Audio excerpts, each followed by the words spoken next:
All right, guys, welcome back. So in the process of me doing my starter video, I accidentally dropped one of the bolts that held the radiator hose. So in the process of trying to find that bolt, I ended up having to take the whole battery tray out. And I figured, oh, since I have it out looking for that bolt, I'm gonna do another video.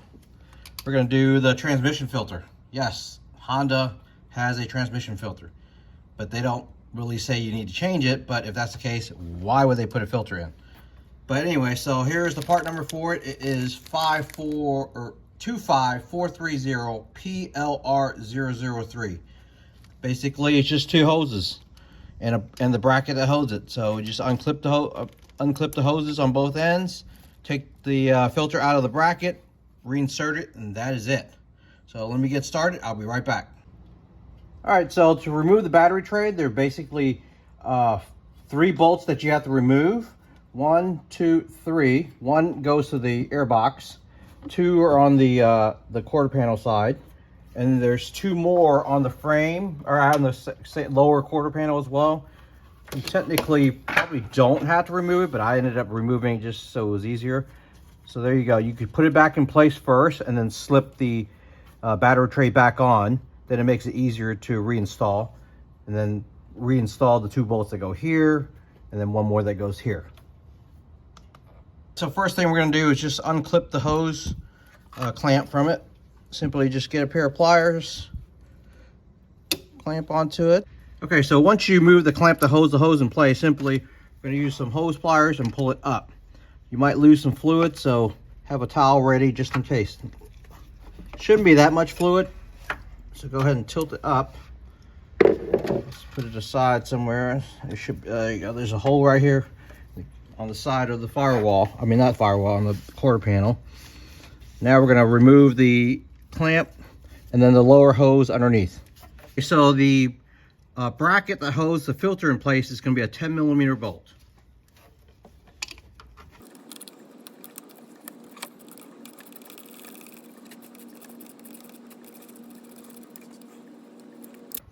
All right, so now that we got that unloosened, there you go. The bracket just comes off on the other. There you go. Held on one side, clamps on, slips in, bolts up on the other side. And then as you can see, there's going to be another hose clamp on this side. All you got to do is push it back. We'll pull out the filter. Be right back.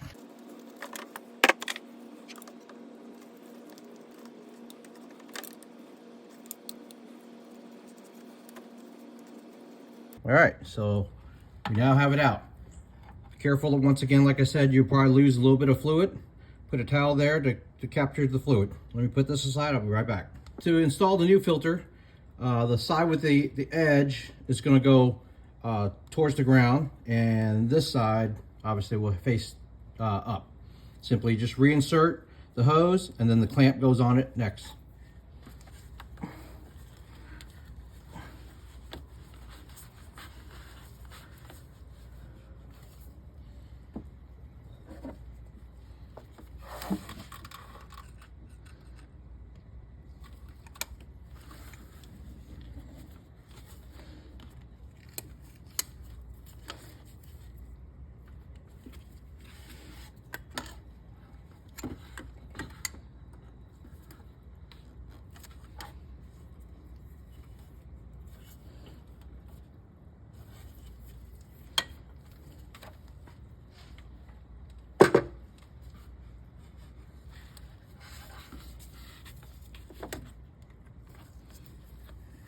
All right, same with the top side. Reinsert that in, put the clamp back on, slide the clamp back on.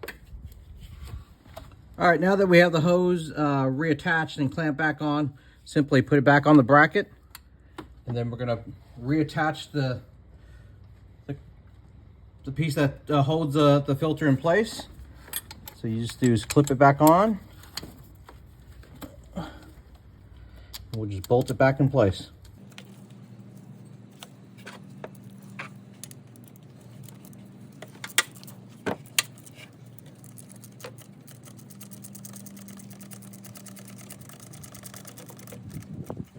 After you reattach everything, since we lost a little bit of fluid make sure you double check your fluid to make sure that it is topped off, and then you'll be fine. So that's good for another, I don't know, 30,000 miles at least, because I did mine probably every couple years, what I do.